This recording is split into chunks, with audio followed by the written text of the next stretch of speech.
대로마 제국도 망했죠. 오늘날 같으면 미국이나 중국 이상으로 큰 나라였고 도저히 멸망할 것 같지 않았던 제국이 무너졌습니다. 그러면 어떤 무기나 병력이 모자라서 무너졌는가? 그렇지 않다고 합니다. 로마 제국이 멸망하는 데는 두 가지로 역사가들은 접근하는데 그 한 가지가 바로 도덕적 타락. 여러분, 도덕적 타락은 사회를 부패하게 만들기 때문에 아무리 군대가 강하다 할지라도 넘어질 수밖에 없다는 사실을 우리가 알아야 됩니다. 또 하나 멸망한 이유는 가정의 붕괴, 가정의 파괴였다고 합니다.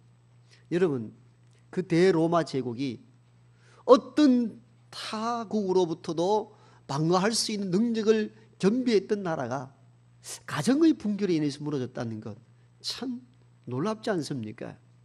가정의 붕괴는 사회 혼란을 초래하게 되고 사회가 혼란하면 나라가 기울어집니다. 우리가 사회생활도 합니다마는 가정이 편안하지 않아야 할 때에 사회생활 힘이 안 납니다. 또 위기가 올 때가 많죠. 이 가정의 붕괴가 사회 혼란, 나라의 모든 것을 무너지게 한다는 것은 우리가 참 귀담아 들어야 될 내용들입니다. 그런데 이렇게 중요한 가정들이 오늘날 큰 위기에 빠져 있습니다. 어떤 수치를 대지 않는다 할지라도 여러분 이미 오늘날 한국의 가정들이 얼마나 많이 무너지고 있는지를 여러분들이 더 잘 알고 계시리라 믿습니다. 혹자는 이렇게 이야기합니다. 집은 있는데 가정이 없다. 세계들을 이야기입니다. 여러분 앞산에 올라가서 시내를 보면은 아파트나 또 주택촌들이 얼마나 많이 있는지 몰라요. 즉 건축물이라는 것은 있는데 가정이 없는 것. 굉장히 의미심장한 메시지죠. 오늘 시대가 그렇습니다.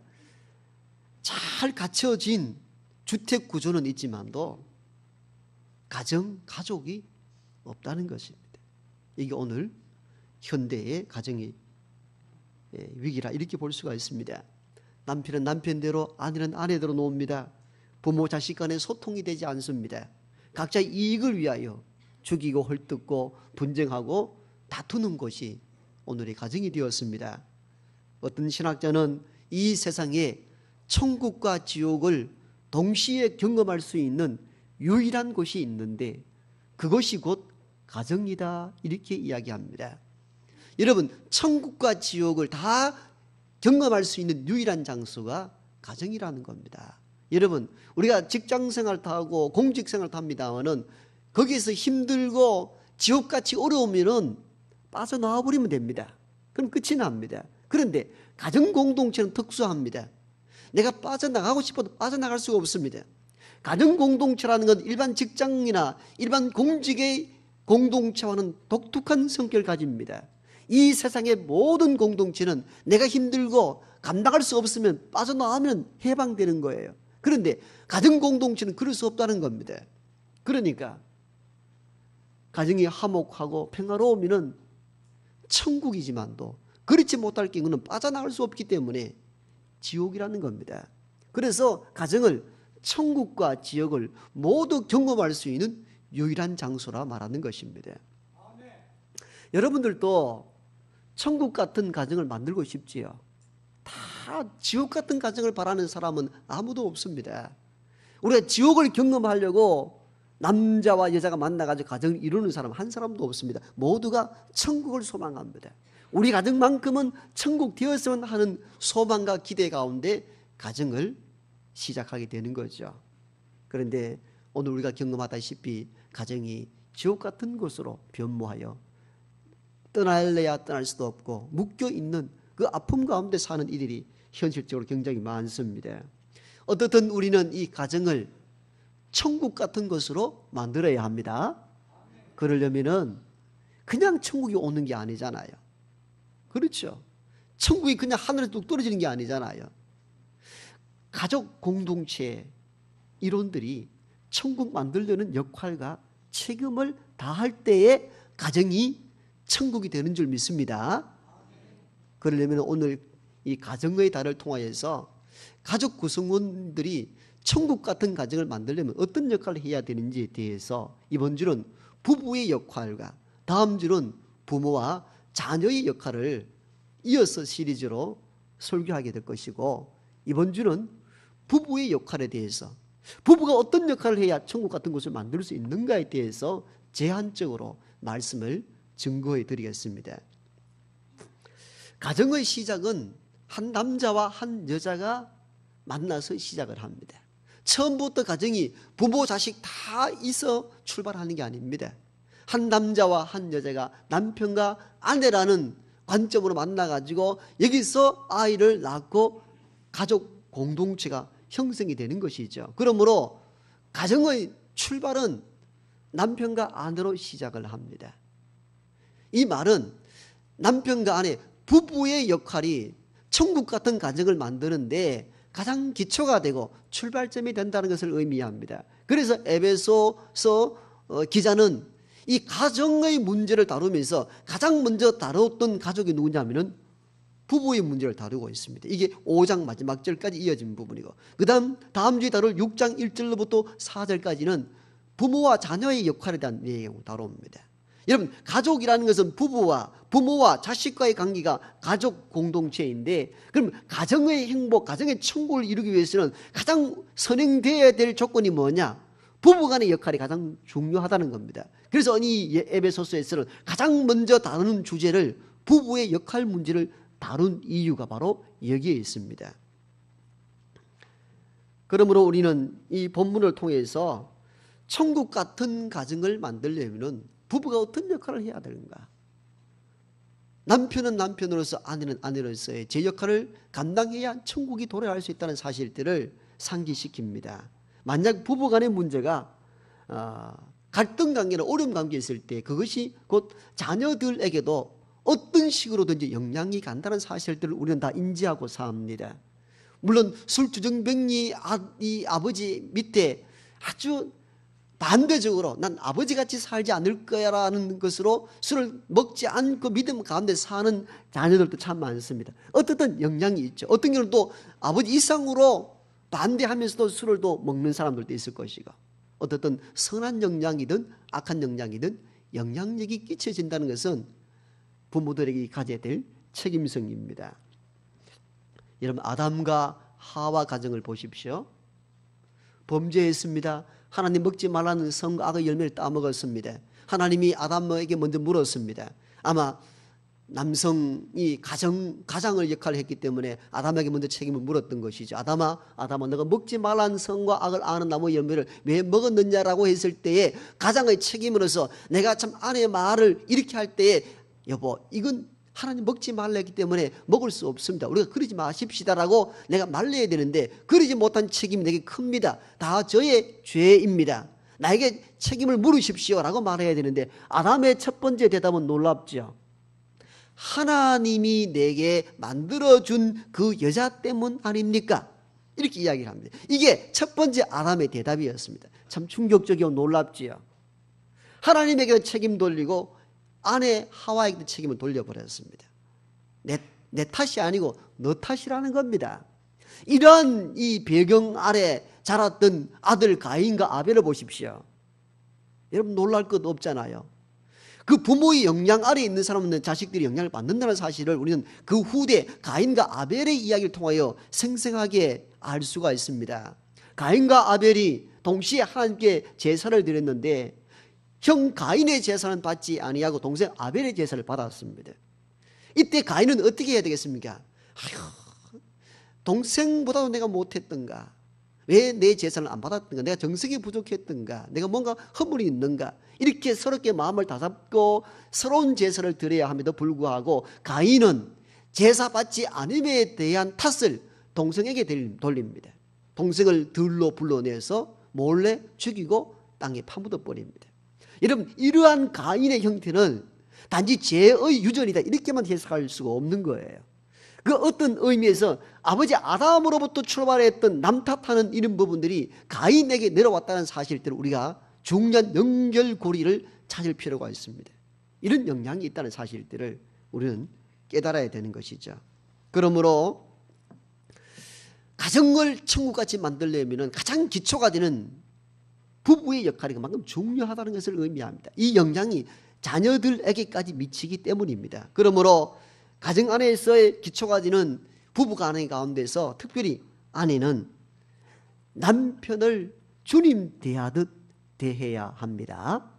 오늘 22절 보니까 아내들이여 자기 남편에게 복종하기를 주께 하듯 하십시오, 이렇게 권면하고 있습니다. 이 복종이라는 단어 좀 거슬리죠. 요즘 시대가 어떤 시대인데 뭐 복종하라 복종하라, 내가 뭐 노예인가, 내가 뭐 이 집에 한여로 들어왔는가, 이런 반기가 막 일어나기 시작하는 거죠. 실제 성경 헬라 원문에는 복종이라는 단어가 사실 없습니다. 그 여성들이 대단히 안심하는 태도인 것 같아 보입니다. 그런데 이 복종이라는 단어를 22절에 쓴 이유가 있습니다. 21절에 보니까요, 원래 이 본문의 시작은 21절이거든요. 그리스도를 경외함으로 피차 복종하십시오. 피차 복종하십시오. 피차 복종하십시오 하고 아내들이여 이렇게 말하니까 21절에 대한 의미가 22절로 연결됐다고 본 것이죠. 그러므로 22절에 복종이란 단어가 없지만도 의미상으로는 복종이라는 의미가 포함될 수 있다고 해석해서 번역상에는 복종이라는 단어를 첨언한 것입니다. 어떻든 이 말의 헬라의 원래의 뜻은 이런 것입니다. 세상의 아내들이여 남편을 주님 대하듯 존중히 대하십시오, 이 의미인 것입니다. 복종이나 순전한 이 의미는 뭡니까? 굴복적이고 굴욕적인 힘이 없어서 하는 것이 아니고 마음의 순응함으로 하는 것이거든. 그걸 의미하는 거예요. 그러니 이 세상의 아내들, 행복한 가정, 천국적인 가정을 만들려면은 아내들이 남편을 대할 때에 주님을 대하듯 존귀히 여기는 자세를 가지라는 것입니다. 오늘날 여러분 보십시오. 부부 싸움이 일어난 대부분의 원인은 여러 가지 이유가 있습니다만은 가장 큰 이유 중에 하나가 무엇이겠습니까? 남편이 무시를 당한다 할 때, 이게 좀 가정의 문제, 부부간의 갈등의 불씨가 될 수가 있습니다. 여성들은 이 언어적인 두뇌의 힘이 커서 말을 참 잘합니다. 남성들은 자기의 의사 표현을 말로 잘 못합니다. 그러니까 어떻게 표현합니까? 몸으로 표현합니다. 확 때려버리고만, 눈티 방티 만들어버리고만. 언어적인 논리로 말을 못하니까 육체의 힘을 빌려가지고 막 하는 거예요. 그리고 폭력이 막 일어나는 것이죠.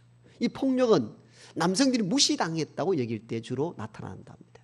여러분이 뭐 강남역에 이번 사건도 이 남성이 왜 여성을 죽였느냐 그랬더니 여성들이 나를 무시해서 그렇다. 그걸 미화해서는 안 되지만도 본능적으로 남성은 여성으로부터 존중받기를 원합니다. 아내로부터 남편이 존중을 받을 때에 자신감이 생기고 책임감을 느낀다고 합니다. 그렇기 때문에 성경은 오늘 하나님 말씀을 통하여 우리에게 말씀하기를 아내들이여 남편을 대할 때에 존중이 귀하게 보십시오. 그럴 때 천국이 될 수 있다는 것입니다. 얼마 전에 그 케이블 방송사에 응답하라 1988 이 드라마가 참 유행을 했습니다. 어르신들은 잘 모르겠습니다만은 뭐 7080 세대라든가 이런 젊은이들도 이 1988 응답하라 굉장히 많이 봤습니다. 거기 보면 이 아줌마들이 세 사람 나오는데 참 연기를 잘해요. 그 가운데 한 사람이 라미란이라는 탤런트가 있어요. 이분은 분장하지 않아도 아줌마 포스가 나오는 분입니다. 굉장히 후덕하게 생긴 사람입니다. 연기를 참 잘해요. 근데 이분이 인기가 한참 올라갈 때에 택시라는 이 인터뷰, 택시를 타고 인터뷰를 하는 그런 프로그램에 나와서 하는 이야기를 제가 들었는데 참 매력적이더라고요. 어떤 이야기를 하는가 하니까 사람들이 라미란 씨 보고 묻는 거예요. 당신 남편은 뭐 하느냐고. 그럴 때 라미란 씨가 이렇게 이야기했답니다. 우리 남편은 건설 현장에 막노동하고 있다고. 실제 이 연예계 매니저 일을 하다가 라미란 씨를 만나가지고 결혼했는데 특별한 직업이 없다 보니까 늘 이게 막노동하는 거예요. 그 듣는 사람이 좀 그래도 탤런트 남편인데 무안하잖아요. 그러니까 이렇게 한다는 겁니다. 아, 남편이 건축 사업 하시는군요. 그 좋게 표현을 하더라는 거예요. 이 라미란 씨가 여기에 대해서 이렇게 이야기했답니다. 건축 사업 하는 거하고 막노동 다릅니다. 건축 사업 하는 게 아니고 우리 남편은 현장에 막 일을 해요. 여러분, 저는 그 이야기를 듣고, 아, 이분이 연기만 잘하는 게 아니고 참 매력적인 사람이구나. 참 인간적인. 여러분, 그 이야기를 하고 싶은 사람 몇 사람이 되겠습니까? 우리는 어떤 직업의 기체는 없다 말하지만도 사회적인 일들로 생각한다면 자기 체면치를 하기 위해서는 그래 건설업을 합니다. 이렇게 이야기할 수 있단 말이에요. 그런데 그게 아니고 막노동합니다. 그러나 내 남편은 그 힘든 가운데서도 가정을 책임지기 위해서 성실히 일하는 것이 저는 참 좋아 보입니다. 이 이야기를 하는 거예요. 여러분, 참 그분이 돋보였어요. 그리고 그렇게 대하는 그 집 남편도 얼마나 존귀스럽습니까? 아내들은 이러한 남편에 대한 태도를 지닐 필요가 있습니다. 오늘 아내들이요, 이렇게 이야기하면서 성경은, 즉 하나님 우리에게 말씀하기를, 아내들이요 남편을 대하기를 주님 대하듯 하십시오. 존중하시라는 겁니다. 존중하시라는 거예요. 그런데 아주 일부 여성, 여기는 없겠죠. 일부 여성이긴 합니다만은 남편들이 좀 배우지 못했다거나 벌이가 시원찮을 때 아주 무시하고 하찮게 여깁니다.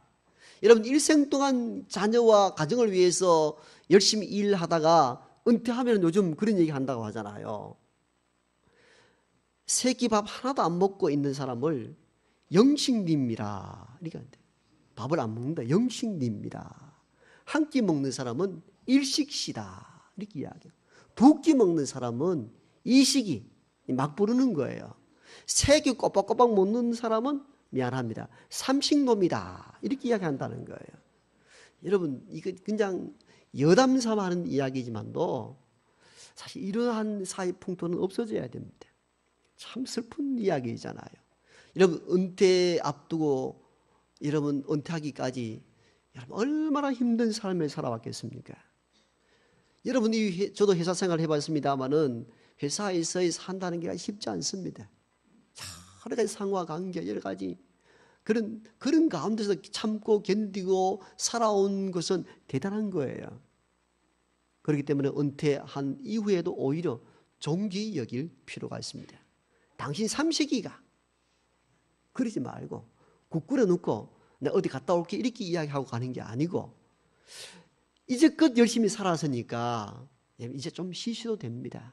이게 아내들이 남편에게 해야 될 일들입니다. 오늘 말씀은 우리는 그렇게 살지도 아니하면서도 자기는 왕비같이 대접받고 싶어합니다. 어떤 이들이 그런 이야기를 하잖아요. 당신이 왕비같이 살려면 당신의 남편을 왕같이 섬기십시오. 남편이 왕이 되면 자동적으로 아내가 왕비가 될 수 있다는 것입니다. 오늘 이 말씀을 마음에 새기십시다. 아내들이여 남편을 대하길 주님 대하듯 하십시오. 여성들만 아멘? 남성 아멘 필요 없는 거예요. 그거는. 예. 이 기초가 중요한 거예요. 그럼 뭐 남자들만 해야 돼? 여자들만 뭐 다 그 해야 되냐? 아니에요. 성경에 보면은 균형적입니다. 그 다음에 이어서 남편들에게 주문합니다. 여러분, 가정을 천국같이 만들려면 어느 한 편만 잘한다고 되나요? 여러분 다 경험했잖아요. 어느 한 편만 잘한다고 되는 게 아니더라고요. 같이 해야 되는 거예요. 아내는 남편을 주님 대하듯 하고 남편은 아내를 어떻게 사랑해야 됩니다. 오늘 본문에 나옵니다마는 그리스도가 교회를 사랑하듯, 그리스도가 교회에 자기 몸을 내어주듯 그렇게 사랑하십시오. 그런데 우리는 이전에 한국 문화는 어떻습니까? 다 여성 탓을 돌렸습니다. 아마 이런 버릇은 성경 아담으로부터 출발한 게 아닌가 이 생각이 듭니다. 아담도 처음부터 출발이 그랬잖아요. 내 아내 때문입니다. 우리는 과거에 아이를 낳지 못해도 다 여성 탓으로 돌렸습니다. 이 현대 과학이 발달됨으로 말미암아 이 원인은 규명이 되었습니다.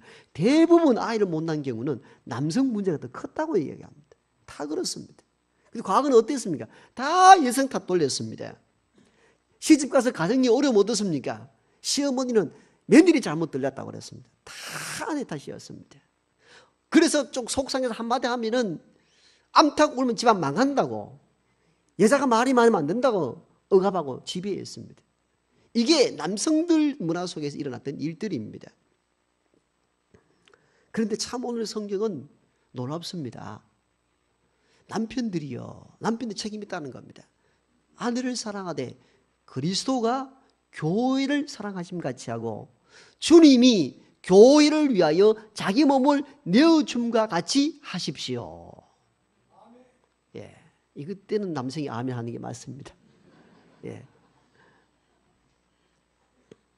여러분, 이 25절의 말씀을 남편분들, 남성들은 잘 경청하셔야 됩니다. 주님이 교회를 위하여 자기를 내어줌과 같이 했다는 거예요. 자기를 죽어 희생하고 죽음에 이르면서도 교회를 세우기 위하여 자기를 내주었다는 겁니다. 이 자기 전부를 올인한 것이죠.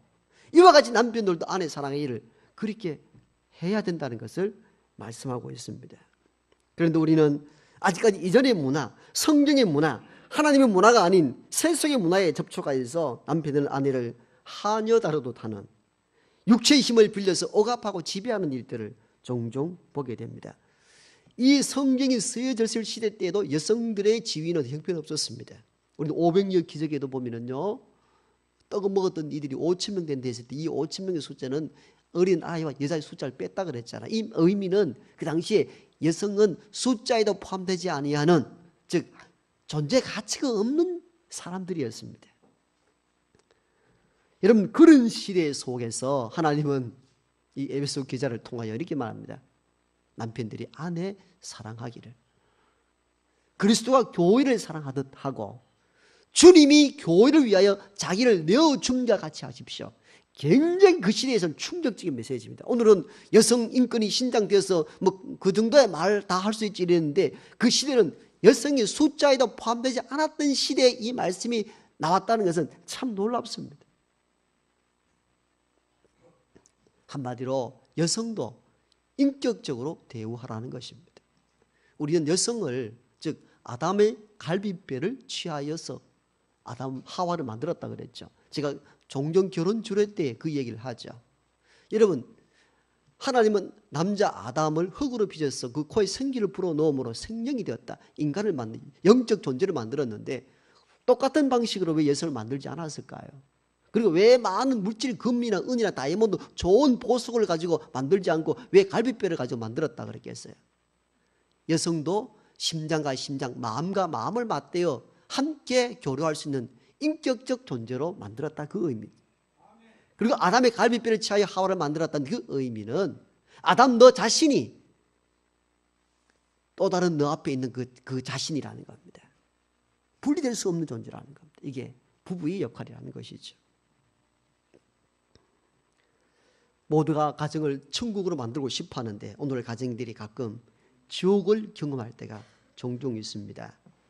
이미 나이가 드셔서 혼자 되시는 어르신도 계시고 또 여러 가지 일들로 홀로 독립된 삶을 살아야 될 이들도 있고 또 아직 부부라는 인연을 맺지 못한 미혼의 가정도 있는데, 이런 사람들에게 이 말씀이 어떤 의미가 있습니까? 나와 상관없는 일들이 아닙니까? 라고 할 수도 있습니다만은, 우리는 이 다음 세대를 위해서나 또 우리가 가정적인 어려움으로 부부간 갈등으로 위기에 있는 가정들에게 하나님의 귀한 말씀으로 그 가정을 치료하기 위해서도 우리가 홀로 된 이들도 이 말씀이 필요한 것이고, 미혼자들은 우리가 나중에 가정을 이루었을 때에 미리 준비하는 마음으로도 이 말씀은 누구에게나 다 유효한 것입니다.